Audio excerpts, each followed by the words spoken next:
할렐루야. 오늘 바로의 꿈, 바로왕, 애굽왕, 이 바로의 꿈에 대하여서 우리가 말씀을 나눠보려고 합니다. 지난 주일에 우리는 요셉이 보디발 장군의 감옥에 갇혀있게 되어지고 모함을 받아서 가운데 갇혀있는 가운데 바로 왕의 최측근인 두 사람, 그 꿈을 해석하는 사건에 대해서 살펴보았습니다. 최측근은 어떤 사람들이었습니까? 두 관원이었죠. 관원장이었죠. 하나는 술 맡던 관원장. 술 맡던 관원장을 히브리어로 뭐라고 할게요? 마시게 하다 하는 뜻이라고 했습니다. 술 맡은 관원장. 또 한 사람은 떡 굽는 관원장이라 했습니다. 근데 이 두 관원장이 한날 어느 날 꿈을 꾸게 된 것입니다.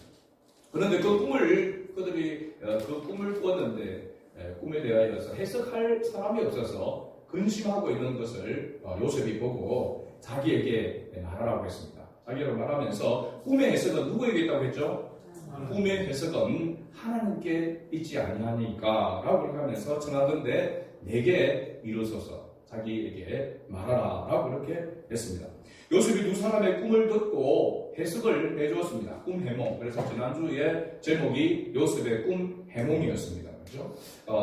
요셉이 그들의 꿈을 듣고 그 꿈을 해석을 이렇게 해주는데 그 해석한 대로 바로 사흘 후에 바로 왕의 생일이 있게 됐는데 그 생일날에 술 맡은 관원장과 이 굽는 관원장 이 두 사람의 완전히 생사가 갈림길에 서게 되어지죠. 술 맡은 관원장은 전직에 복직되고 다시 술 맡은 관원장으로 복직이 되어지게 되고 떡 굽는 관원장은 나무에 달리는 형벌을 받고 죽게 되었다라고 했습니다. 이 술 맡은 관원장은 지금에 보면 대통령 비서실장 정도 격에 되는 실세 왕의 최측근이다라고 이렇게 했습니다. 바로 술 맡은 관원장도 마찬가지고 또 그 당시 굉장히 또 실세 중에 한 사람이 바로 떡 굽는 관원장 예전과 신에게 드려지는 그런 제사 그 모든 것들을 집행하는 그런 사람이 바로 떡 굽는 관원장이라고 했습니다.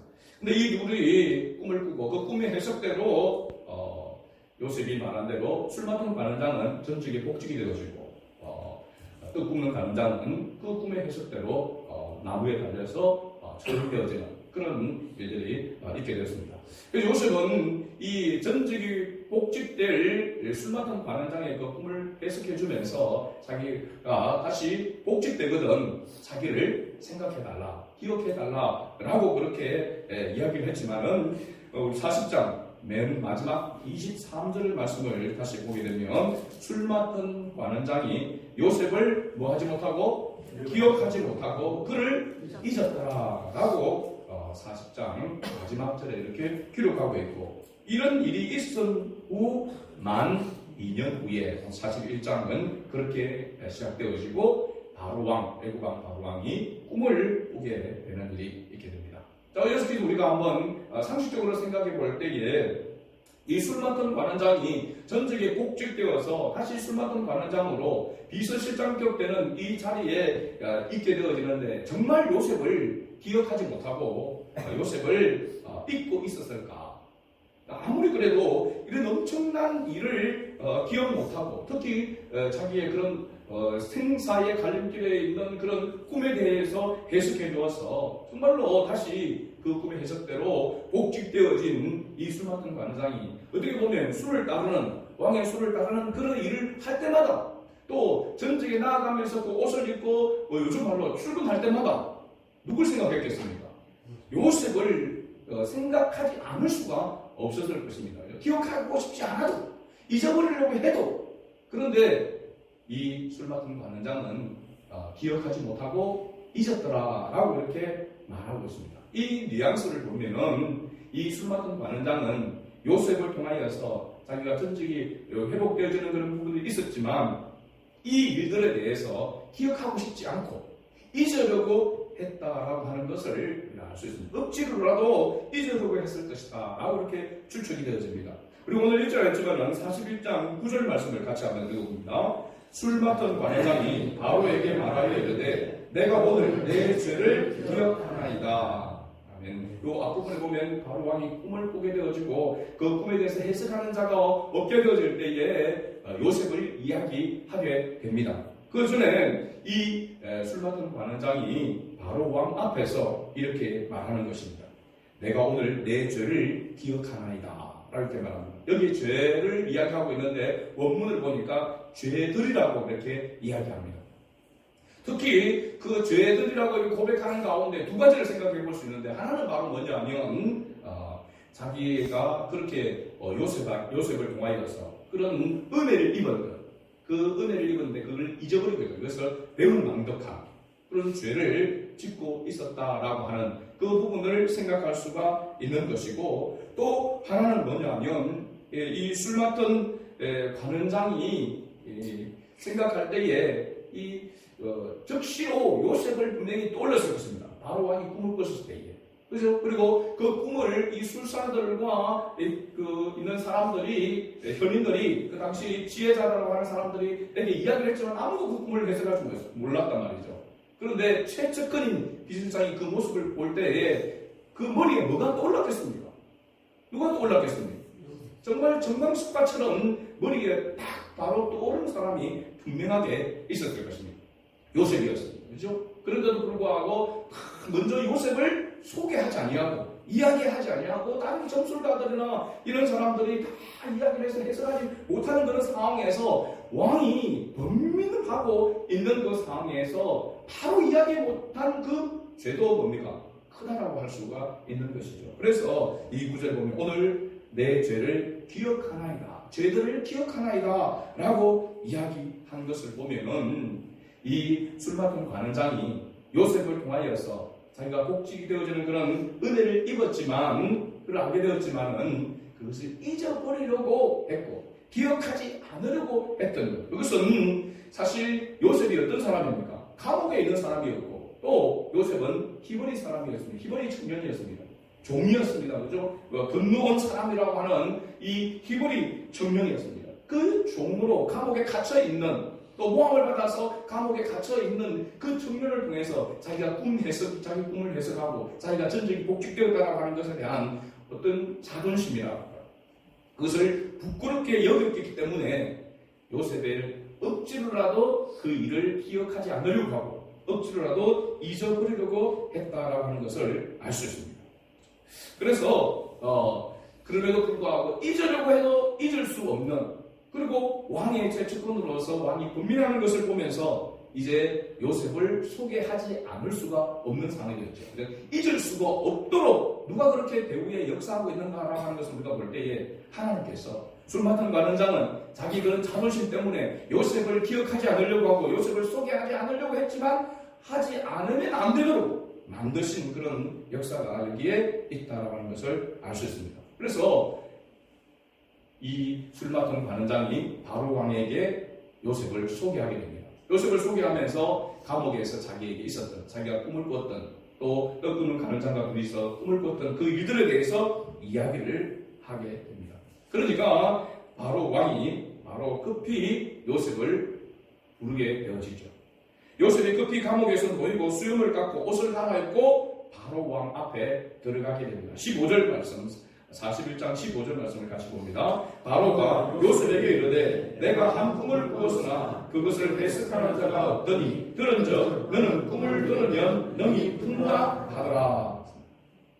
바로 왕 앞에 요셉이 서게 되니까 바로 왕이 술 맡은 관원장을 통해서 들었던 그 이야기를 가지고 요셉에게 이렇게 말합니다. 그러니까 요셉이 바로 왕에게 어떻게 말하냐면 그 다음에 요셉이 바로에게 대답하여 이르되 내가 아니라, 같이 읽습니다. 하나님께서 바로에게 편안한 대답을 하시리이다.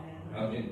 여기 요셉이 대답한 말 중에 우리가 조금 상식에 맞지 않는 그런 부분들이 있습니다. 하나는 뭐냐면 요셉이 꿈 해석이 하나님께 있다라고 이렇게 말하고 있습니다. 이건 그 술 맡은 관원장이나 떡 굽는 관원장에도 그렇게 이야기했잖아요. 꿈 해석은 하나님께 있다라고 하는 것. 그것은 요셉 자신이 하나님과 함께 하고 있다는 대한 그런 믿음에 대한 확신이 있었기 때문에 그 꿈에 대하여서 하나님께서 이 꿈에 대하여서 하나님께서 뭔가 뜻이 있다라고 하는 것을 요셉이 깨달았기 때문에 꿈의 해석이 하나님께 있다라고 하는 것은 틀림없는 사실입니다. 그런데 두 번째가 우리가 좀 이해하기 어렵습니다. 그건 뭐냐면 하나님께서 바로 왕에게 어떤 대답을?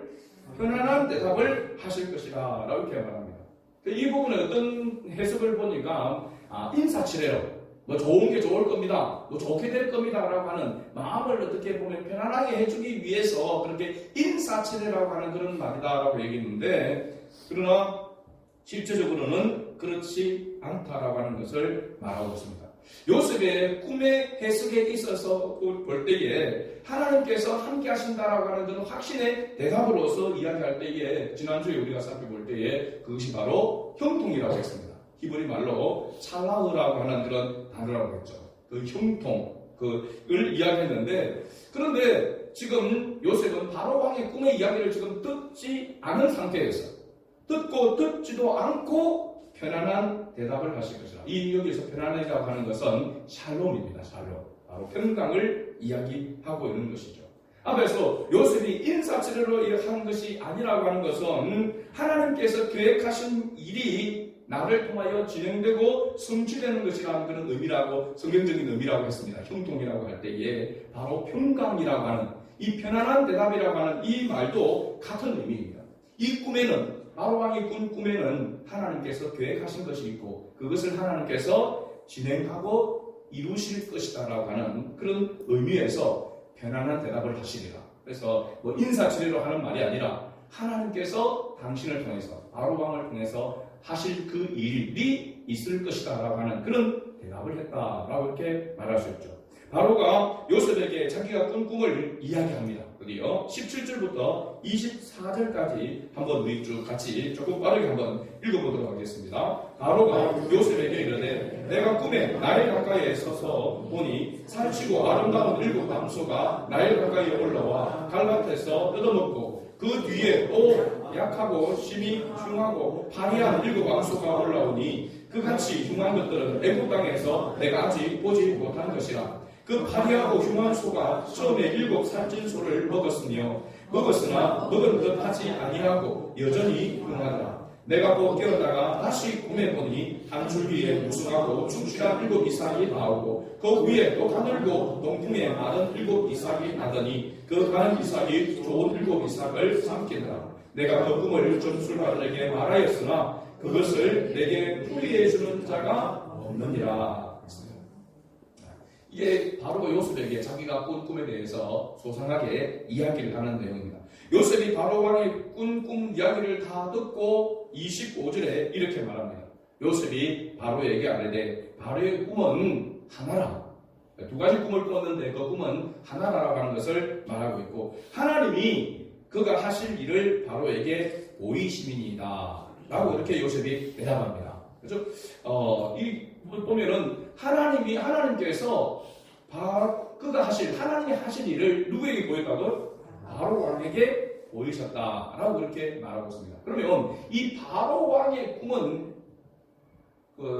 궁극적으로 실제적으로 누구의 꿈이라고 할 수 있습니까? 하나님의 꿈이죠. 요셉이 꿈을 꾸었습니다.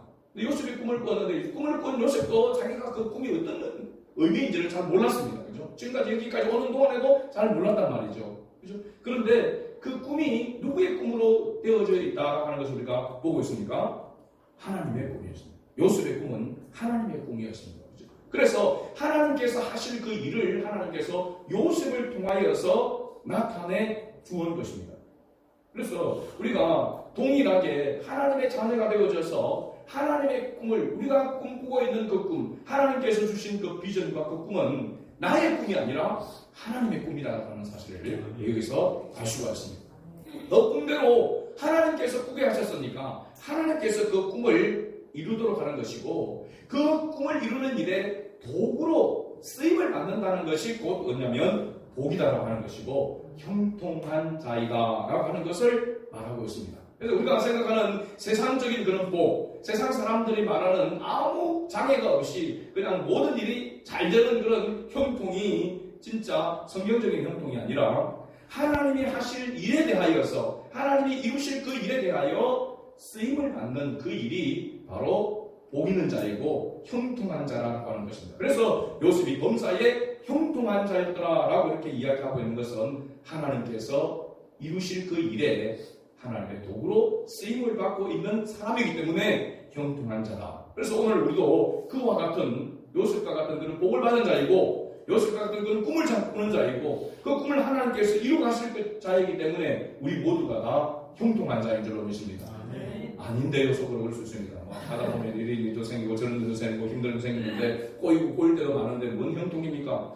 여러분, 꼬일 때에 그때에 하나님의 함께 하신 은혜를 경험하게 되어질 때 그게 하나님께서 그 자리가 바로 형통한 자리다라는 것을 잊지 말아야 되는 것이죠. 그래서 우리가 그리스도인들은 어떤 낮은 자리에 어떤 어려운 자리에 처한다 할지라도 그 자리가 결코 실패의 자리가 아니라 주님과 함께하는 자리가 된다면 형통으로 나아가는 자리라고 하는 것을 잊지 말아야 하는 것이죠. 아멘. 자, 요셉은 바로 왕의 꿈을 해석한 후에 그 꿈에 대하여 또한 대안을 제시하는 것을 보게 됩니다. 그 내용이 우리가 한 장면에서 보면은 32절부터 시작해서 38절까지의 내용입니다.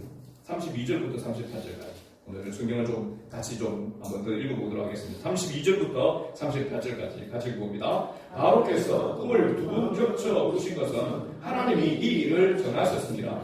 하나님이 속히 행하시리니 이제 바로께서는 명철하고 지혜 있는 사람을 택하여 애국 땅을 다스리게 하시고 바로께서는 또 이같이 행하사 나라 안에 감독관들을 두어 그 7해 풍년에 애국 땅에 5분의 1을 거두되 그들로 장사할 풍년의 모든 곡물을 거두고 그 곡물을 바로의 손에 돌려 양식을 위하여 각 성읍에 쌓아두게 하소서. 이와 같이 그 곡물을 이 땅에 저장하여 애굽 땅에 이말 7대 흉년에 되게 하시면 땅이 이 흉년으로 말미암아 망하지 아니하리이다. 바로와 그의 모든 신하가 이 일을 좋게 여긴지라. 바로가 그의 신하들에게 이르되 이와 같이 하나님의 영에 감동된 사람을 우리가 어찌 찾을 수 있으리요 하고.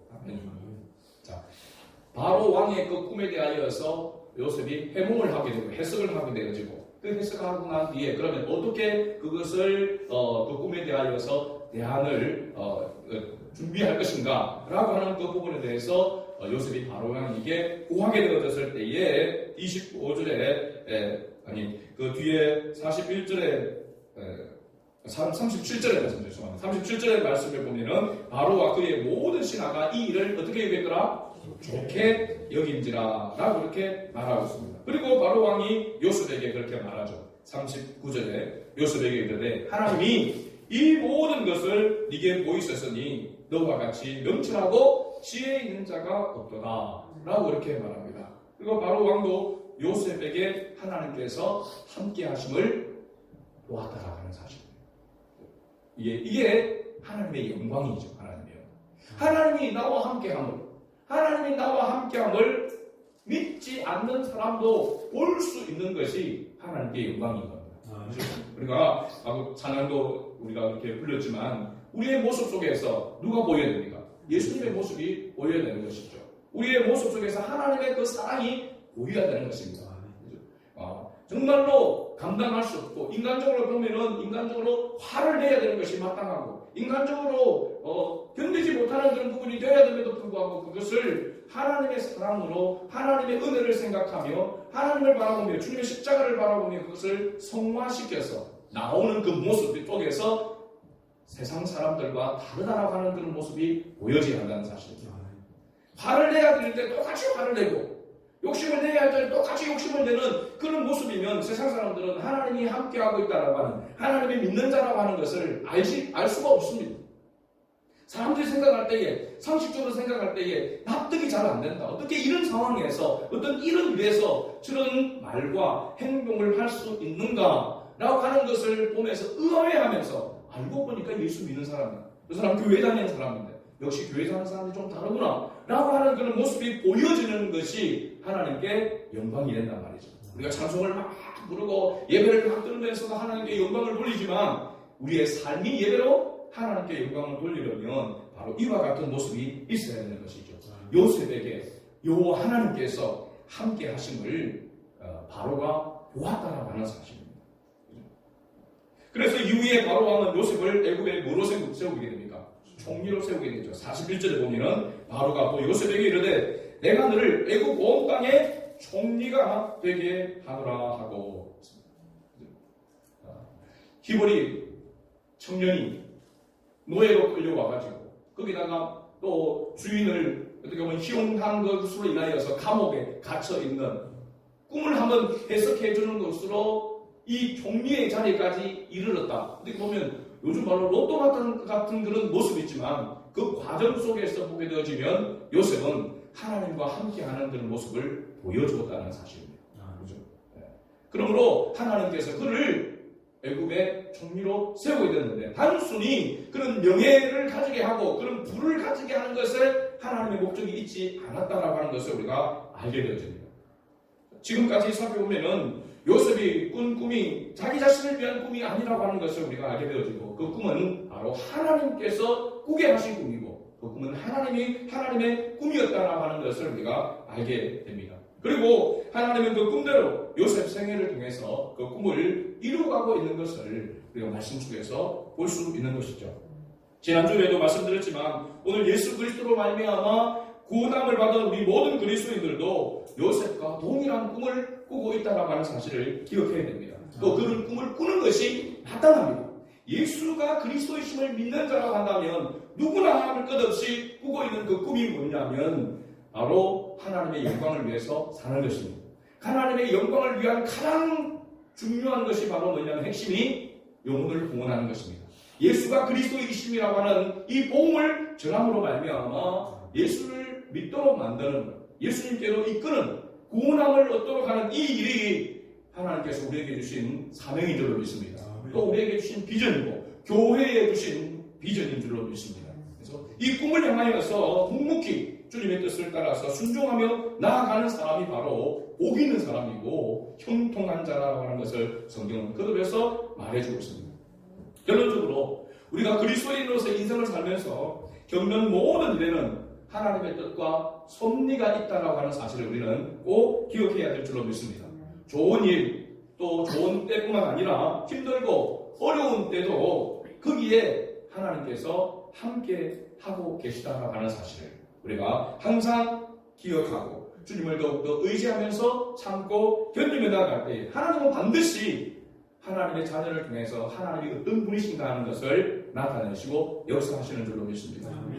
어느 때에 이러한 하나님의 뜻과 섭리를 깨달을 수 있는가? 정말로 하나님의 은혜였구나, 하나님의 뜻이 있었구나, 하나님의 역사였구나라고 하는 것을 알 수 있는가? 요셉의 경우를 보게 되어지면 오늘 본문을 볼 때에 하나님의 영에 감동이 되었을 때다라고 하는 것을 알 수 있습니다. 38절 말씀, 41장 38절 말씀을 같이 읽어봅니다. 바로가 그의 신하들에게 이르되 이와 같이 하나님의 영에 감동된 사람을 우리가 어찌 찾을 수 있으리요 하고, 바로 왕이 볼 때도 요셉 그 자신이 가지고 있는 그런 능력이나 그것으로서 이것을 말하는 것이 아님을 알았다라고 하는 사실입니다. 성령의 감동, 하나님의 영에 감동되었다라고 하는 것을 알았다는 것이죠. 그것을 어떻게 알 수 있었는가? 하나님에게 감동된 사람이라는 것을 어떻게 알 수 있었는가? 바로 명철하고 지혜가 있음을 통하여서 알 수 있었다는 사실입니다. 자, 오늘 이러한 모습을 신약 성경은 뭐라고 이야기하냐면 성령 충만한 자라고 말하고 있습니다. 성령 충만한 자. 그래서 사도 바울은 성령 충만함을 받으라고 이렇게 강조했던 것을 우리가 볼 수 있습니다. 그리스도인으로서 하나님의 자녀로서 이 땅을 살아갈 때에 가장 중요한 것은, 그래서 세상에서 하나님의 하나님됨을 나타내고 예수가 그리스도이심을 증거하는 그 삶을 살아감에 있어서의 우리에게 가장 필요한 것이 바로 뭐냐면 성령의 감동입니다. 성령의 충만인 줄로 믿습니다. 성령의 충만함이 있어야 우리의 말에 권세가 있는 것이죠. 그 말의 권세는 나의 권세가 아니라 하나님의 주신 권세로서 말할 때에 그 영혼이 변화되어지고 마음의 문이 열리게 되어지고 바로 지옥을 하는 그 빗장문이 열려져서 하나님 나라로 가게 만드는 그런 능력의 역사가 나타나게 되는 줄로 믿습니다. 우리 모두는 오늘 이 시대를 살아갈 때에 가장 확실한 그런 비결이요 답이 바로 뭐냐면 성령의 충만함입니다. 성령의 충만함. 우리가 잘 알듯이 성령의 충만함은 곧 무엇의 충만함이라고 말하고 있습니까? 성경은 말씀의 충만이라고 말하고 있습니다. 말씀 충만. 우리가 지금 그 미국에서 일어나는 그 부흥 운동을 이렇게 저도 이렇게 보니까 그 우리나라처럼 막 방언을 하고 막 달달달달 그리고 많은 이런 막 요란한 그런 부흥이 아니더라고요. 보니까 조용한 가운데, 찬양 가운데, 말씀 가운데에서 회개가 나오게 되어지게 되고 거기서 변화가 일어나는 그런 부흥의 역사가 일어나고 있는 그런 모습인데, 사실 이건 오늘날 우리 교회 안에서 얼마든지 일어날 수 있는 그런 부흥의 운동입니다. 말씀을 통하여서 은혜를 받고 그 말씀을 통하여서 자신을 살핌으로 말미암아 회개하는 그 모습에 속에서 하나님의 임재를 발견하게 되어지는 것이고, 그렇죠? 그런 가운데서 하나님의 뜻을 따라서 순종하며 나아갈 수 있는 것이죠. 우리 안에 하나님의 말씀이 가득 차지 않고 다른 것으로, 세상의 것으로 가득 차 있으면 하나님의 말씀에 다스림을 받는, 지배함을 받는 삶을 살아갈 수가 없습니다. 그것은 바로 성령에 충만하지 못한 삶이거든요. 성령에 충만한 삶은 우리의 모든 삶의 영역에서 주님이 주인 되심을 이렇게 알고 그 말씀에 의해서 다스림을 받는 삶이 되어야 되는 것입니다. 그러기 위해서 우리에게 가장 중요한 것이 뭡니까? 하나님의 말씀을 가까이 하는 것입니다.